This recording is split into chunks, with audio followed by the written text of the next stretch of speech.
काश तुम बेवफा न होते। एपिसोड 13। दोस्तों, इस कहानी को पूरी गहराई से समझने के लिए कहानी के पिछले एपिसोड जरूर देखिए। उसका लिंक मैं आपको डिस्क्रिप्शन बॉक्स में दे दूंगी ताकि आप वहां से भी जाकर इस कहानी की पूरी सीरीज को एंजॉय कर सकते हैं। धारा के भीतर उस समय आंसुओं का सैलाब नहीं बल्कि एक बंजर मरुस्थल था। बेवफाई जब अपने चरम पर होती है तो वह इंसान को चीखने चिल्लाने की शक्ति भी छीन लेती है। वह बस शून्यवाद में चली गई थी। धारा की आंखों के सामने बार बार वही एक दृश्य घूम रहा था। मलबे में दबा राज और उसकी बाहों में सुरक्षित मल्लिका। उसे लग रहा था जैसे वह उन पत्थरों के नीचे राज और मल्लिका नहीं बल्कि उसकी 2 सालों की शादी, उसका अटूट विश्वास और उसकी मर्यादा दबी पड़ी थी। उसने सोचा, जिस रात मैं उसके लिए व्रत रख रही थी वह किसी और की बाहों में था। जिस समय मैं उसकी लंबी उम्र की दुआ मांग रही थी वह किसी और के साथ अपने ही बच्चे को मारने की तारीख ले रहा था। और जब मौत सामने आई तब भी उसकी बाहें मेरे लिए नहीं, मल्लिका के लिए खुली थीं। बेवफाई का सबसे गहरा दर्द यह नहीं था कि राज का चक्कर था, दर्द यह था कि राज ने उसे एक विकल्प बना दिया था। वह घर की चारदीवारी में पूजी जाने वाली देवी थी, लेकिन राज के असली जीवन की कहानी तो उस मलबे के नीचे मल्लिका के साथ लिखी जा रही थी। आज धारा को अपनी पवित्रता पर घिन आने लगी थी। उसे महसूस हुआ कि उसका पूरा वजूद, पूरा रिश्ता एक झूठ पर टिका हुआ था। पूरा कॉरिडोर सन्नाटे में डूबा हुआ था। राजलक्ष्मी जी प्रार्थना कर रही थीं, लेकिन धारा की प्रार्थनाएं मर चुकी थीं। तभी ऑपरेशन थिएटर का वह भारी दरवाजा खुला। डॉक्टर बाहर आए। उनके चेहरे पर थकान थी लेकिन एक राहत भरी मुस्कान भी। वे सीधे राजलक्ष्मी जी और धारा के पास आए। मुबारक हो, राजवर्धन जी खतरे से बाहर हैं। उन्हें काफी चोटें आई थीं और खून भी बहुत बह गया था, लेकिन उनकी इच्छा शक्ति बहुत प्रबल थी। वे बच गए हैं, डॉक्टर ने उत्साह से कहा। राजलक्ष्मी जी ने हाथ जोड़कर भगवान का शुक्रिया अदा किया। उनकी आंखों से खुशी के आंसू निकल पड़े। डॉक्टर ने आगे बढ़कर कहा, और उनके साथ जो महिला थी वह भी अब स्टेबल हैं। हालांकि उनकी स्थिति गंभीर थी, पर समय रहते इलाज मिल गया। दोनों ही अब सुरक्षित हैं। जैसे ही दोनों के बचने की खबर धारा के कानों में पड़ी, उसके चेहरे पर खुशी की एक भी लहर नहीं आई। इसके उलट उसकी मुट्ठियां और भिंच गईं। दुनिया के लिए यह चमत्कार था, लेकिन धारा के लिए यह उस त्रासदी का विस्तार था जिसे वह अब और नहीं झेलना चाहती थी। राज बच गया। धारा, सुना तूने? मेरा बेटा बच गया। राजलक्ष्मी जी ने रोते हुए धारा का कंधा हिलाया। धारा धीरे से उठी। उसके पैरों में अब भी वैसी ही सुन्नता थी। उसने पहली बार अपनी सास की आंखों में देखा। उसकी आंखों में चमक नहीं बल्कि एक अंतिम विदाई का भाव था। बच गए? धारा की आवाज इतनी धीमी थी कि सिर्फ उसे ही सुनाई दी। उसने अपनी आंखों के कोने से उस ओटी के दरवाजे को देखा, शायद जहां राज अब होश में आ रहा होगा। वह राज जिसे वह अपना संसार मानती थी, अब उसके लिए एक अजनबी से भी बढ़कर कुछ नहीं था। उसने बिना कुछ कहे, बिना डॉक्टरों से कुछ पूछे, अपना दुपट्टा संभाला और पीछे मुड़कर अस्पताल के बाहर की ओर चलने लगी। धारा, कहाँ जा रही है बेटा? राज को देखेगी नहीं? राजलक्ष्मी जी पीछे से चिल्लाईं। धारा के कदम नहीं रुके। वह उस बच गए की खबर के बोझ तले और नहीं दबना चाहती थी। राजलक्ष्मी जी चिल्लाती रही, मगर धारा बिना पीछे मुड़े आगे बढ़ गई। आंटी, मैं देखता हूँ, गौतम ने कहा और बाहर की ओर चला गया। राजलक्ष्मी जी जानती थी कि एक माँ अपने बेटे को शायद इसके लिए माफ कर दे, पर एक पत्नी पति की बेवफाई को नहीं माफ करेगी। खासकर जब पत्नी धारा के जैसी समर्पित हो, तो वो उतना ही ठगा हुआ महसूस करेगी जितना उसने प्यार किया था। अस्पताल की उस सफेद गंधहीन दुनिया में राज की पलकें भारीपन के साथ खुलीं। उसे सबसे पहले छत पर घूमता हुआ सफेद पंखा दिखा, और फिर धीरे धीरे उसके कानों में मशीनों की बीप बीप की आवाजें गूंजने लगीं। पूरा शरीर जैसे लोहे की जंजीरों में जकड़ा हुआ था। दर्द की लहरें उठ रही थीं। राज ने कराहते हुए अपना हाथ हिलाया। उसे याद आया, भूकंप, मल्लिका की चीख और वह गिरती हुई छत। उसने कांपती हुई आवाज में कहा, मल्लिका, मल्लिका कैसी है? पास ही बैठी राजलक्ष्मी जी, जो अब तक उसके बचने की दुआ कर रही थीं, उस नाम को सुनकर पत्थर की हो गईं। उन्होंने राज का हाथ पकड़ने के लिए जो हाथ बढ़ाया था, उसे वापस खींच लिया। मल्लिका ठीक है राज, और शायद तुझे होश आने पर सबसे पहले उसी का नाम लेना था। राजलक्ष्मी जी की आवाज में ममता नहीं बल्कि एक कड़वा तिरस्कार था। राज ने अपनी माँ की आंखों में देखा और फिर उसे अचानक सब याद आ गया। उसका झूठ, धारा को किया गया फोन और वह अस्पताल का अबॉर्शन वार्ड। उसे समझ आ गया कि सब कुछ तबाह हो चुका है। माँ, धारा कहाँ है? उसे बुलाइए। मुझे मुझे उससे बात करनी है। राज ने घबराकर इधर उधर देखा। उसे लग रहा था कि धारा हमेशा की तरह उसके सिरहाने बैठी होगी, उसके हाथ चूम रही होगी। राजलक्ष्मी जी की आंखों से एक आंसू टपका। धारा वहां चली गई है राज, जहां से लौटकर आना किसी के लिए भी आसान नहीं होता। उसने तुझे और तेरी इस बेवफाई को उस मलबे के हवाले कर दिया है। उधर घर के उस कमरे में जहां कभी खुशियों की खुशबू महकती थी, आज सिर्फ सन्नाटा और बिखरे हुए सपने थे। धारा जल्दी जल्दी पैकिंग नहीं कर रही थी। उसके हाथों में एक अजीब सी स्थिरता थी। वह बहुत शांत थी। उसने अलमारी खोली। वहां उसकी शादी का जोड़ा रखा था, उसके गहने थे और राज के साथ बिताए 2 सालों की यादें थीं। उसने एक एक करके उन कपड़ों को छुआ, लेकिन उसे अब कोई एहसास नहीं हो रहा था। उसने सिर्फ अपनी चंद पुरानी साड़ियां और अपनी माँ की दी हुई एक तस्वीर एक छोटे से बैग में डाली। धारा ने अपनी मांग से वह सिंदूर पोंछ दिया, जिसे वह हर सुबह राज की लंबी उम्र के लिए सजाती थी। उसने अपनी चूड़ियां उतारकर ड्रेसिंग टेबल पर रख दीं। उसने एक कागज उठाया और उस पर सिर्फ एक लाइन लिखी, राज, आपने उस मलबे के नीचे मल्लिका की जान तो बचा ली, पर आपने हमारा हम हमेशा के लिए मार दिया। अब आप अपनी उस नई दुनिया में खुश रहिए, जिसकी शुरुआत आपने मेरे विश्वास की लाश पर की है। उसने वह लेटर पर अपनी शादी की अंगूठी के साथ मेज पर रख दिया। धारा ने जब अपना बैग पैक कर लिया, तो उसके कदम कमरे के बीचों बीच ठिठक गए। उसने एक गहरी सांस ली, तो वही जानी पहचानी खुशबू उसके नाक से टकराई, वही राज के परफ्यूम और इस कमरे के सुकून की मिली जुली महक। पर आज यह महक उसे सुकून नहीं, बल्कि घुटन दे रही थी। उसने कमरे के एक एक कोने को निहारा और यादों का एक बवंडर उसे अपने घेरे में लेने लगा। धारा ने जब अपना बैग पैक कर लिया, तो उसके कदम कमरे के बीचों बीच ठिठक गए। उसने एक गहरी सांस ली, तो वही जानी पहचानी खुशबू उसके नाक से टकराई, वही राज के परफ्यूम और इस कमरे के सुकून की मिली जुली महक। पर आज यह महक उसे सुकून नहीं, बल्कि घुटन दे रही थी। उसने कमरे के एक एक कोने को निहारा और यादों का एक बवंडर उसे अपने घेरे में लेने लगा। पर आज यह महक उसे सुकून नहीं, बल्कि घुटन दे रही थी। उसने कमरे के एक एक कोने को निहारा और यादों का एक बवंडर उसे अपने घेरे में लेने लगा। धारा ने जब अपना बैग पैक कर लिया, तो उसके कदम कमरे के बीचों बीच ठिठक गए। उसने एक गहरी सांस ली, तो वही जानी पहचानी खुशबू उसके नाक से टकराई, वही राज के परफ्यूम और इस कमरे के सुकून की मिली जुली महक। धारा की नजर कमरे की उस बड़ी सी खिड़की पर पड़ी, जहां आज भी 2 कुर्सियां आमने सामने रखी थीं। उसे याद आया पिछले साल की वो पहली बारिश। राज दफ्तर से जल्दी आ गया था। दोनों ने घंटों वहीं बैठकर चाय पी थी। राज ने उसका हाथ थामकर कहा था, धारा, बाहर की दुनिया में चाहे कितना भी तूफान आए, इस खिड़की के अंदर मेरा सुकून सिर्फ तुम हो। आज उसी खिड़की के बाहर सन्नाटा था और राज का वो सुकून एक कोरा झूठ बन चुका था। धारा ड्रेसिंग टेबल के सामने जाकर खड़ी हो गई। उसे अपना वो चेहरा याद आया जो हर सुबह यहाँ सजता था। राज अक्सर पीछे से आकर उसे शीशे में निहारता था। एक बार जब धारा की मांग में सिंदूर थोड़ा टेढ़ा लग गया था, तो राज ने खुद अपने हाथों से उसे ठीक किया था और उसके माथे को चूमकर कहा था, यह सिर्फ लाल रंग नहीं है धारा, यह मेरी साख है, इसे हमेशा ऐसे ही सजाए रखना। धारा ने कांपते हाथों से अपनी मांग को छुआ। जिस साख की कसम राज ने दी थी, उसे आज वह खुद अस्पताल के उस बदनाम वार्ड में नीलाम कर आया था। अपनी हथेली से धारा ने उस सिंदूर को साफ किया। वो तब तक उसे घसती रही जब तक पूरा सिंदूर मिट न गया। उसकी नजर उस बिस्तर पर पड़ी जिसकी सिलवटें अब भी उनके साथ होने की गवाही दे रही थीं।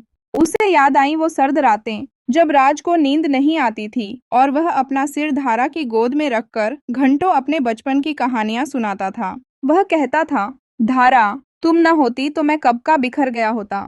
धारा की आंखों में एक कड़वी चमक आई। शायद उसे बिखरने का इतना डर था कि उसने अपने लिए एक बैकअप तैयार कर रखा था। उसने कड़वाहट से सोचा। सामने की दीवार पर उनकी शादी की वो बड़ी सी तस्वीर टंगी थी। राज उसे अपनी बाहों में घेरे हुए था। दोनों के चेहरों पर एक ऐसी मुस्कान थी जो दुनिया जीतने का दावा करती थी।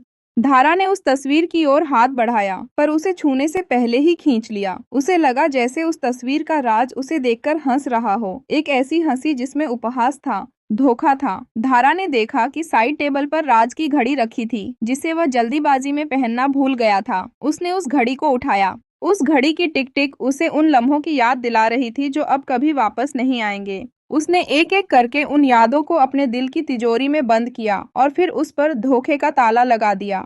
उसके होंठ फड़फड़ाए। राज, तुमने सिर्फ मुझे धोखा नहीं दिया, तुमने उस धारा को भी मार दिया जो तुम्हारे लिए जीती थी।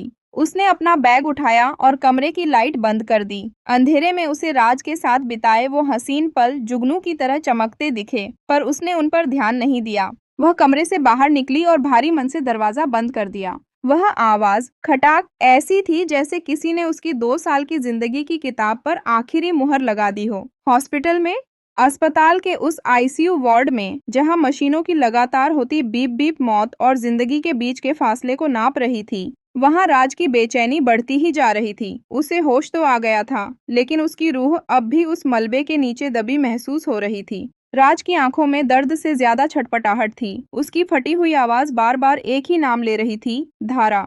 धारा कहाँ है माँ? धारा को बुलाइए ना, मुझे उसे देखना है। राजलक्ष्मी जी वहीं एक कोने में पत्थर बनी बैठी थीं। राज का हाथ बार बार उस खाली हवा को पकड़ने की कोशिश कर रहा था, जहां अक्सर धारा का हाथ होता था।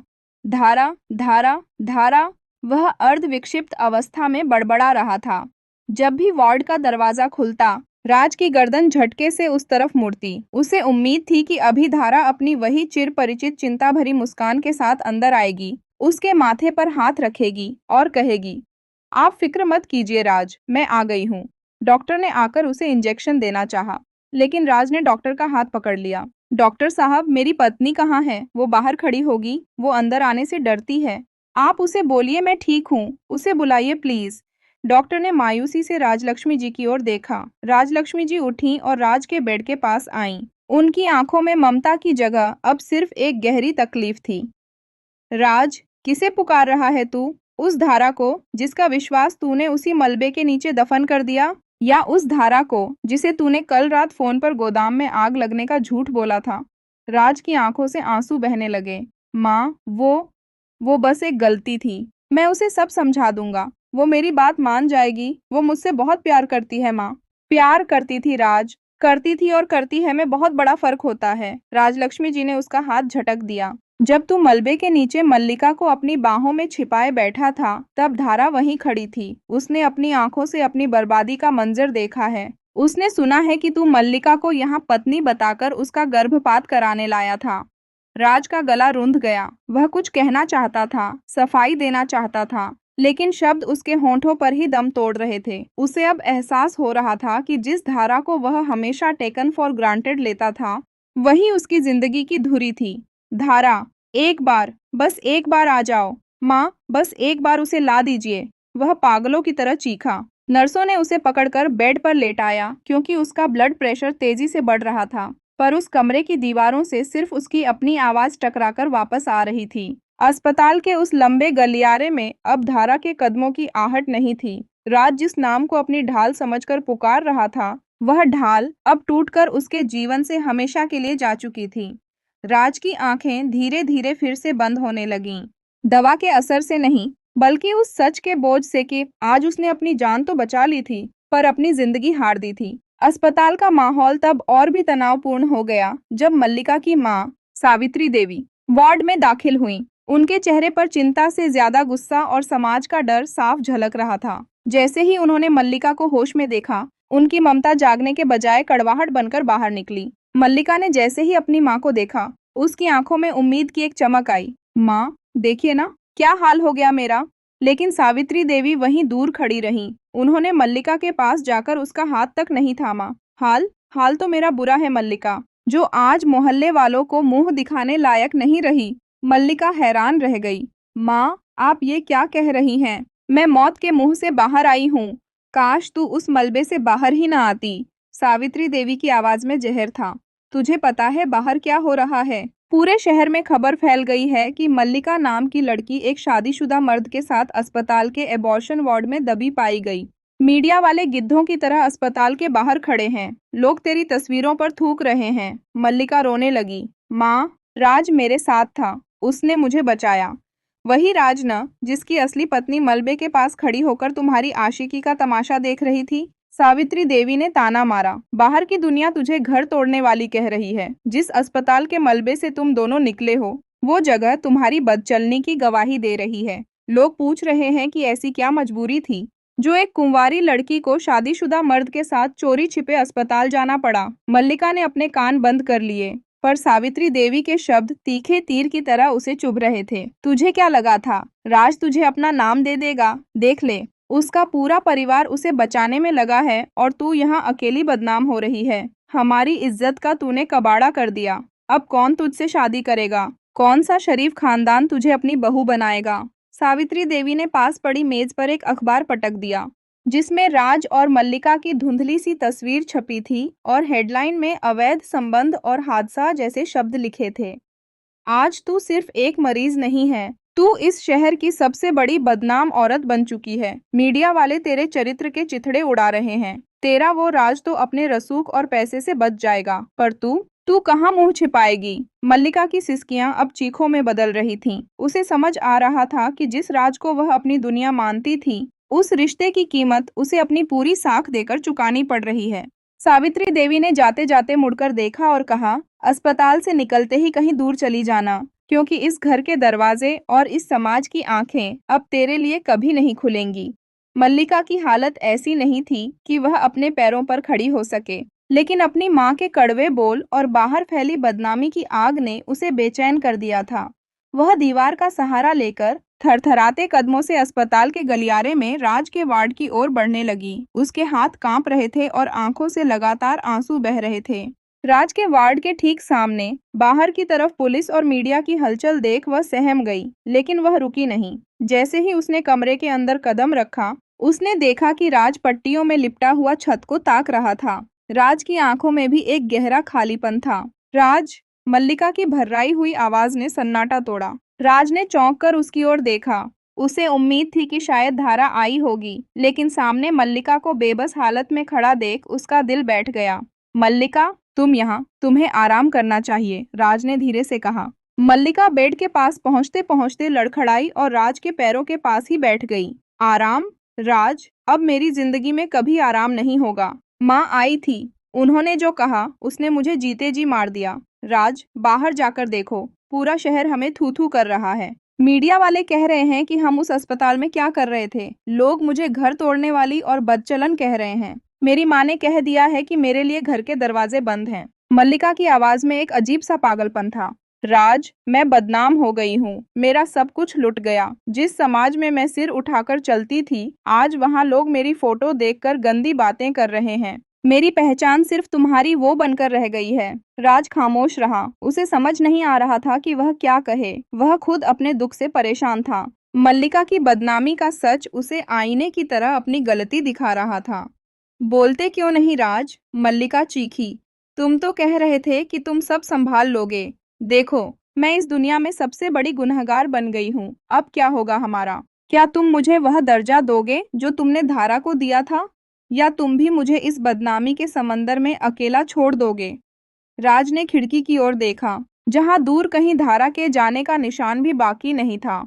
उसने मल्लिका की ओर देखते हुए भारी आवाज में कहा, मल्लिका, हम दोनों ने जो आग लगाई थी, उसमें अब हम दोनों ही जल रहे हैं। अब क्या होगा राज? मल्लिका, तुम अभी जाओ यहाँ से, क्योंकि अगर धारा का मुझसे मिलने का मन हुआ और वो आई, तो तुम्हें देखकर वो और ज्यादा नाराज हो जाएगी। राज, अभी भी तुम उसकी चिंता कर रहे हो, मेरा क्या? बोलो। मैं हमेशा से इस रिश्ते से भाग रहा था, लेकिन तुमने मुझे बांधे हुए रखा था। अब मुझसे पूछने का क्या मतलब है मल्लिका? मल्लिका ने देखा कि राज की आंखों में उसके लिए प्यार नहीं, बल्कि सिर्फ पछतावा और थकान थी। दोस्तों, आगे की कहानी जानने के लिए देखना ना भूलें काश तुम बेवफा न होते का अगला भाग। और आज का एपिसोड आपको कैसा लगा, कमेंट में अपनी राय जरूर बताइएगा। अगर कहानी दिल को छू रही है तो वीडियो को लाइक करें, अपने दोस्तों के साथ शेयर करें और चैनल को सब्सक्राइब कर लीजिए। मिलते हैं बहुत जल्द एपिसोड 14 में। Thank you for watching.